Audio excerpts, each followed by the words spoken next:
Catherine Bernardo newest movie na Very Good Girl top 1 ngayon sa Netflix. Halina't panoorin natin ang buong detalye.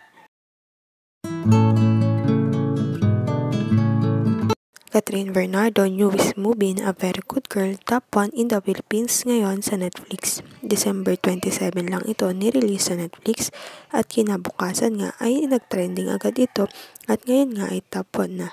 Kasama niya dito si Dali De Leon, Chi Filomeno, Kauri Oinoma, Cheque Ejercito at Jillian Vicencio. Sa ngayon nga ay pinakamataas ito nakita sa sinihan pagkatapos ng pandemic bago pa mag-MNFF. Ganun kalakas si Catherine Bernardo kahit hiwalay na sila ni Daniel Padilla. Sa ngayon nga ay di pa alam kung ano ang totoong dahilan ng hiwalayan nila dahil sa respeto nila sa isa't isa at sila pinagsamahan nila ng 11 years. Sa ngayon nga ay balita rin na gumagawa ng paraan si Daniel para makipagbalikan si Catherine sa kanya.